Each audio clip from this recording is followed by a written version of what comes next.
Sir आपला परिचय द्या आणि तुम्ही जे आमचं जीवाणू वापरलेत त्याचा काय तुम्हाला रिझल्ट आला, त्याचबरोबर तुम्हाला जमिनीमध्ये काय फरक पडला ते आपण आपले जे बाकीचे लोक आहेत त्यांना काय सांगू इच्छिता, तुम्ही वापरल्यानंतर काय तुम्हाला रिझल्ट आला.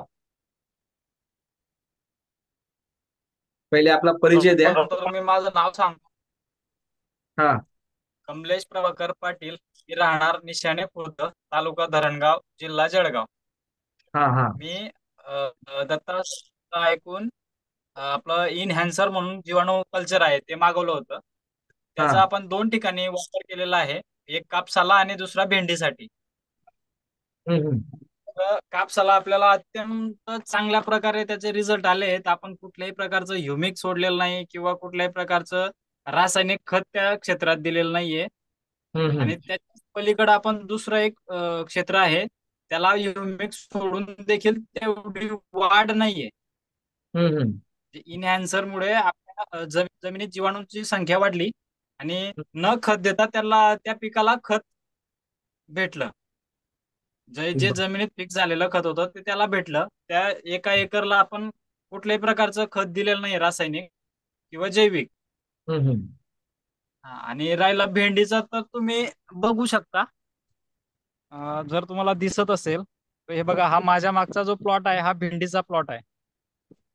बरं. या भेंडीला देखील आपण आजपर्यंत अजून खत दिलेलं नाहीये. हा. हा.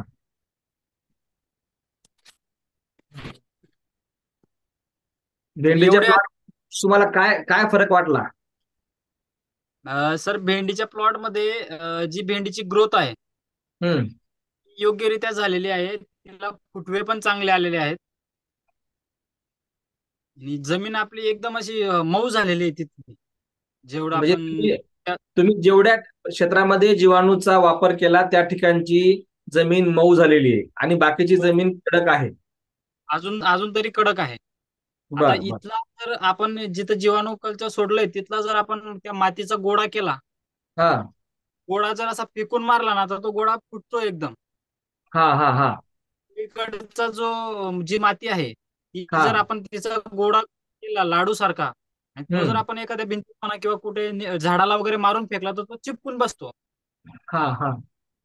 हा दोघांमधला फरक आहे. माती भुसभुशीत झाली हे यावरून सिद्ध होते. हो.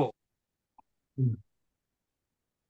तर तुम्ही आमच्या शेतकऱ्यांना काय संदेश देऊ इच्छिता की काय करायला पाहिजे, जीवाणूचा वापर कधी करायला पाहिजे, किती करायला पाहिजे.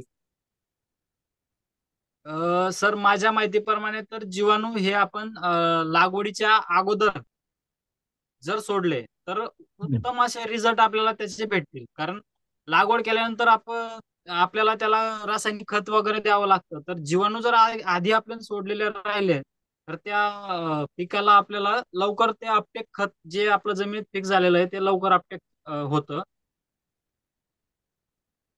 आणि दुसरी गोष्ट म्हणजे आपल्याला खर्च हा जो आहे आपला शेतीवरचा रासायनिक हम्म. खतावरचा तो खूप कमी होतो. बरं बरं.